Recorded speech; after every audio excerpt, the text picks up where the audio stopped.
Salut à tous, ici Adrien D. Aujourd'hui on est le samedi 2 mai 2020 et dans cette vidéo on va parler de la Manjaro Linux. Oui, car entre la sortie de Ubuntu et de Fedora, eh bien le 26 avril 2020, Manjaro Linux est sorti en version 20.0. Comme vous le voyez ici sur DistroWatch, Philippe Muller a annoncé cette version 20.0 qui est une mise à jour majeure du projet Manjaro. Manjaro qui, je le rappelle, est une rolling release basée sur Arch Linux. Alors, cette Manjaro 20.0, elle propose l'environnement de bureau XFCE. Ici, donc pas trop de changements du côté de XFCE, c'est toujours la version 4.14. On a pour les amateurs de KDE Plasma, eh bien, une édition officielle avec KDE Plasma 5.18 et on a une version GNOME avec un GNOME 3.36 qui est fourni par l'équipe de Manjaro. Alors, ce que j'ai fait, c'est que j'ai récupéré cette image d'installation, celle de la Manjaro XFCE 20.0, et on va voir ensemble un petit peu les nouveautés qu'il y a dedans. Alors, j'ai pris la version XFCE parce que c'est celle qui est proposée en premier sur la liste des téléchargements, et de fait, eh bien, c'est la distribution pour laquelle, à mon avis, l'environnement de bureau est le mieux intégré. Alors, comme d'habitude, sur une image live de Manjaro, vous pouvez changer le fuseau horaire, la disposition du clavier et la langue pour tester de manière un peu plus poussée en live CD, sans rien installer sur votre ordinateur, et ce dans la langue de votre choix. Ici, je vais rester en anglais puisque je vais juste démarrer l'image et procéder à l'installation de Manjaro. Si votre live USB ou live CD ne démarre pas à cause d'une carte Nvidia, vous pouvez toujours choisir ici le pilote non-free qui vous offre la possibilité de fonctionner en live CD avec le pilote propriétaire Nvidia. Donc là, je démarre rapidement la version XFCE de Manjaro et on va voir ensemble toutes les petites nouveautés qui sont présentes une fois le système installé. Je vous remontre juste rapidement l'installation de la Manjaro, même si il n'y a pas grand chose de nouveau de ce côté-là. Donc l'installation, elle se fait toujours avec Calamares, l'outil d'installation qui fonctionne très bien. Donc pourquoi changer quelque chose qui marche, n'est-ce pas? Donc là, Manjaro 20, son petit nom de code c'est Lysia. Ok. Et donc ici, hop, fuseau horaire, clavier français. Ici, on va effacer le disque. On va mettre un petit swap sans hibernation. On va renseigner ses noms et mot de passe. On peut mettre un mot de passe pour route différent. Depuis quelques versions, on a la possibilité d'installer soit LibreOffice, soit FreeOffice en tant que suite bureautique, ou vous pouvez ne pas installer de suite bureautique si vous ne faites que de l'Internet, par exemple. Donc là, on va partir sur LibreOffice et c'est parti pour l'installation. Il y en a pour environ 2 minutes sur SSD, donc je vais laisser le processus d'installation se dérouler. Je vous accélère tout ça et je vous reprends dans quelques secondes pour continuer la visite de cette Manjaro 20.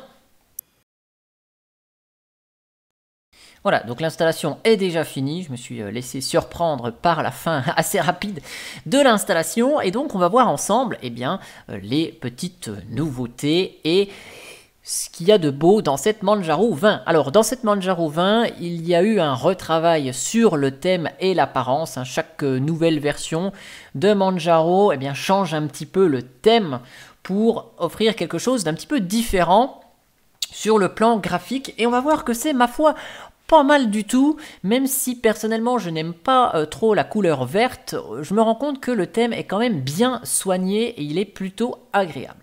Donc comme d'habitude, on a le Manjaro Hello qui est présent ici et qui permet d'afficher des petites informations sur la documentation, le support et les liens utiles. Donc, premier outil qu'on va lancer, c'est PAMac qui nous permet de mettre à jour la distribution ici.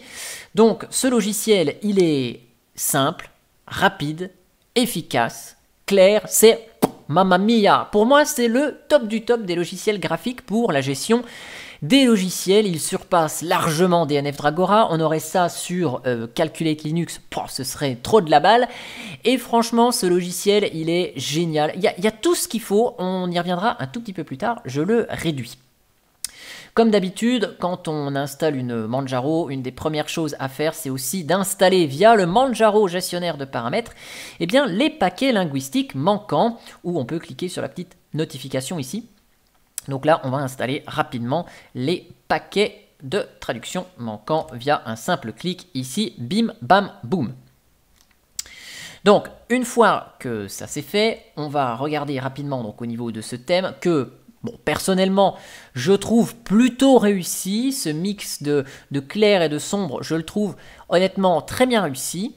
Et c'est assez agréable. Alors pour ceux qui voudraient avoir le nom du thème pour l'installer éventuellement sur une autre distribution, eh bien ce thème s'appelle Matcha C. Alors vous avez le Matcha C qui vous propose la couleur vert. Ici vous avez le Matcha Alice qui vous propose plutôt un ton rouge. Et vous avez le Matcha Azul qui vous propose un ton plutôt bleu.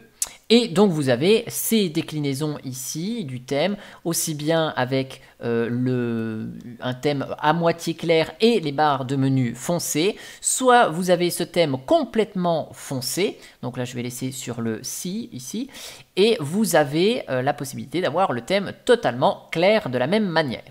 Je vais laisser pour ma part le Matcha Si qui était là présent par défaut. Pareil, il y a quelques icônes qui sont disponibles ici pour avoir éventuellement d'autres couleurs des icônes. Là, on va laisser le Papyrus Maya pour garder la cohérence avec l'aspect vert de la distribution.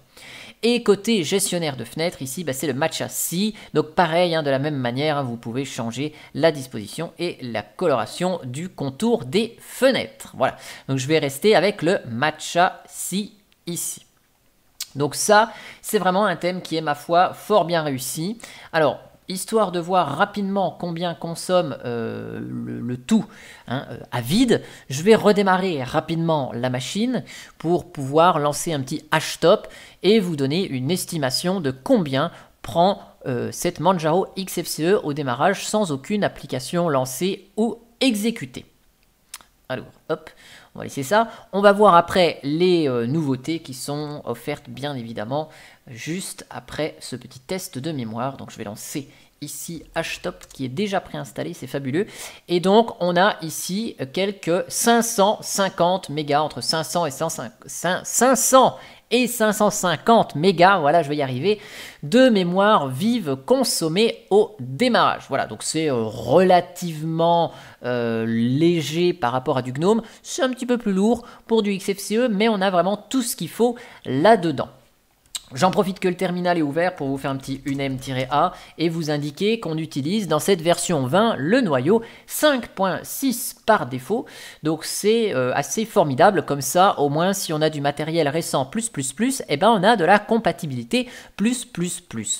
Si vous souhaitez néanmoins changer de noyau dans le gestionnaire de paramètres de Manjaro, vous pouvez ici dans la section noyau utiliser un noyau LTS si vous préférez par exemple utiliser un noyau un petit peu plus stable ici, Long Term Support, et vous pouvez bien sûr en utiliser encore un plus vieux, un 4.19, 4.14, 4.9, 4.4 ou 4.16 qui sont les noyaux LTS encore supportés aujourd'hui. Voilà. Côté style, bien sûr, il y a le gestionnaire Carventum qui est installé et configuré par défaut. Vous allez voir, je ne vais pas le toucher pour rendre cohérentes les applications qui seraient développées avec le framework Qt et que ce soit totalement, je vais dire, homogénéisé avec les applications de type GTK. Donc, sur la liste des logiciels préinstallés, bon, ici, j'ai fait le choix d'installer LibreOffice. Donc, la suite bureautique est installée par défaut en version 6.3, ce qui fait que nous avons un LibreOffice, je vais dire, stable et non pas fresh, où vous pouvez avoir des versions plus récentes. Si vous le souhaitez, vous pouvez ne pas installer LibreOffice à l'installation de Manjaro, puis procéder à LibreOffice, à l'installation de LibreOffice par la suite. Voilà, voilà. Après, bon, dans les applications graphisme, on a GIMP qui est présent. Dans l'internet, on a Firefox et Thunderbird qui sont là, le duo traditionnel Mozilla. Et vous avez Pidgin qui éventuellement est là pour chatter en messagerie instantanée ou faire d'autres petites bricoles. Voilà, Google Talk, Jabber et tout ça. Dans les jeux, pour ceux que ça intéresse, vous avez Steam. Donc le support du multilib est de fait activé dans Manjaro. Steam est installé et est par défaut fonctionnel. Pour la partie audio et vidéo, eh bien, on a deux logiciels que personnellement je n'aime pas du tout, qui sont Audacious et VLC. Voilà. Mais ils sont là, ces deux logiciels, et vous voyez, les thèmes sont cohérents. VLC étant une application Qt, eh bien, nous avons ici de beaux menus et une interface propre et similaire à celle des applications GTK, tout comme Audacious ici qui est présent. Alors je vais revenir sur le gestionnaire de logiciels parce qu'il y a pas mal de nouveautés là-dedans. Alors bon, j'adore ce gestionnaire de logiciels, vous voyez Audacious là par exemple que j'aime pas, floup, je clique sur désinstaller. Comment il s'appelle, VLC que je n'aime pas, je vais le désinstaller aussi, vous voyez, je clique sur le bouton désinstaller. On a la petite coche comme quoi effectivement on va le désinstaller. Je vais installer Clémentine parce que je l'adore à la place et je vais installer SM Player. Hop, bim bam boum, on clique sur les boutons installer, appliquer. Ici on peut installer si on veut des dépendances optionnelles pour SM Player ici, ça m'est proposé. Et donc là, je m'authentifie. Il va me désinstaller Audacious, il va m'installer tout ça, Clémentine, tout le bazar. Hop, ce que j'ai demandé. Bref, il télécharge tout ça, modulo la rapidité de la connexion internet, qui a du mal à démarrer les téléchargements. Et après l'installation, eh ben, elle est assez rapide en soi. Donc ce qu'on va faire, je vous accélère le téléchargement parce que ça a l'air de dysfonctionner sur ma ligne et je vous reprends une fois que tout est téléchargé et installé. Voilà, donc le téléchargement est, voilà, je vous ai repris là juste au moment où ça s'est débloqué ici. Donc le téléchargement s'est fait et vous avez vu, ça s'est installé à la vitesse de l'éclair. Et cette fois-ci, eh bien, si on lance là, hop, toc, par exemple dans multimédia, Clémentine, et puis dans multimédia SM Player, eh bien, ça fonctionne bien. Voilà. Donc bon, désolé pour le petit raté de la connexion qui a dû probablement couper le temps du téléchargement. Donc là, voilà, on a SM Player, super. Donc on peut modifier les thèmes ici et mettre une interface normale qui va bien ici. Toc, voilà, on peut changer tout ça. Hop, Qt5. Voilà. Et là, on peut... Enfin, je ne sais plus comment on fait pour enlever ces trucs moches de SM Player. Mais voilà, ça fonctionne. Et donc, pour les petites nouveautés qui sont disponibles dans le gestionnaire de paquets, nous avons ceci. Donc, je vais aller dans les préférences. Et le gestionnaire de paquets PAMac vous permet, donc, bien évidemment, d'activer AUR.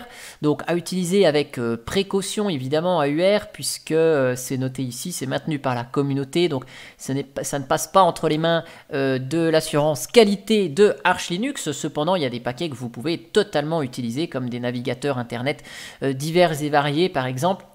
Si vous voulez installer Google Chrome, vous devez activer AUR par exemple. Et si vous voulez vérifier les mises à jour de ces paquets, cochez bien vérifier les mises à jour ici. D'autant plus que si vous n'avez pas ce que vous voulez sur AUR ou que vous ne faites peut-être pas forcément confiance à AUR, vous pouvez activer la prise en charge des paquets universels Snap si ça vous intéresse. Et de la même manière, vous pouvez activer les Flatpak en vérifiant les mises à jour ici. Donc ça, ce sont des nouveautés qui sont présentes dans le gestionnaire de logiciels de Manjaro, à savoir PAMac, où vous pouvez activer non seulement AUR, mais maintenant Snap et Flatpak. Ces deux types de paquets universels sont pris en charge.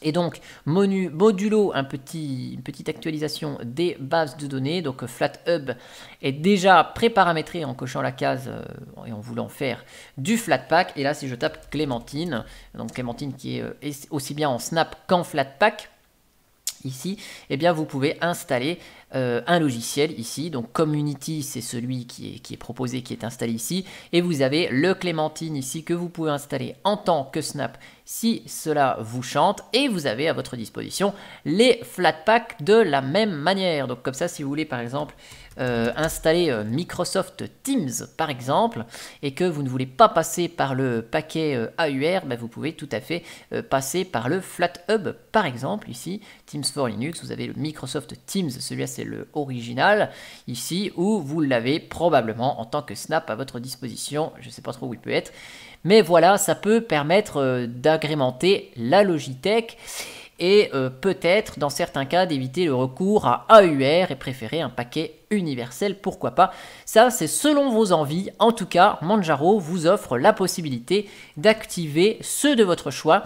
Il est bon de noter que par défaut, AUR, Snap et Flatpak sont désactivés, mais suivant ce que vous voulez choisir, vous pouvez activer à votre convenance. Voilà. En tout cas, j'ai fait à peu près le tour de tout ce que je voulais vous montrer sur cette Manjaro 20, le nouveau thème, le noyau 5.6 pour le matériel plus et les nouveautés autour du logiciel PAMac. J'espère que cette petite vidéo de présentation vous aura plu.